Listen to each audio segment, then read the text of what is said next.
The Viscount who misplaced his reputation, a Mills and Swoon short.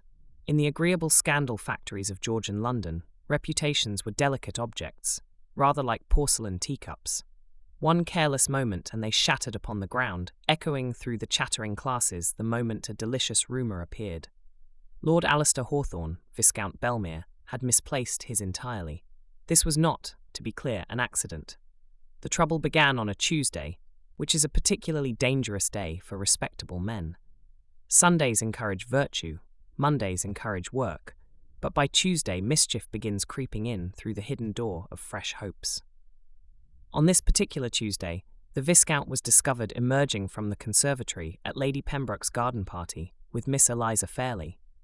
Miss Fairley was not his fiancée. Miss Fairley was not even particularly known to him until approximately 20 minutes earlier. She was, however, holding his waistcoat. Society, which is famously generous in its interpretations, concluded immediately that something interesting, a polite word for smutty, had occurred among the trembling sepals of the voluptuous orchids. Miss Fairley, for her part, appeared entirely untroubled. The nonchalance of a successful romp did not show, save perhaps for slightly rosy cheeks, and not the ones on her face. She was a woman of sharp eyes, clever conversation, and a laugh that made elderly matrons tighten their lips in disapproval. "Your waistcoat, my lord," she said calmly, returning the garment. "You removed it," the Viscount replied. "You seemed overheated." "I was not overheated," she tilted her head. "Then perhaps it was anticipation." The Viscount, who had previously faced cavalry charges with greater composure, found himself momentarily speechless. By evening, the rumours had matured beautifully. At White's and Gregory Gentlemen's Club, it was suggested that the Viscount had been seen kissing Miss Fairley's hand with unnecessary enthusiasm for all to witness. At Almack's, the story evolved into an embrace behind a palm. By midnight, someone claimed they had been practically horizontal among the begonias, which was botanically improbable, but socially irresistible.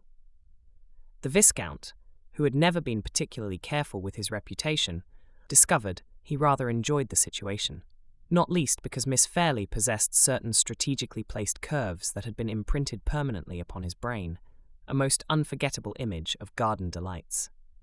Miss Fairley, true to fashion, enjoyed it even more. They met again 2 evenings later at a musicale. "You appear very calm for a ruined man," she observed. "I am considering the advantages," he said. "Of scandal? Of you?" Miss Fairley raised one elegant eyebrow. "You hardly know me." "True," he said thoughtfully, "but I suspect I should like to." There was a pause.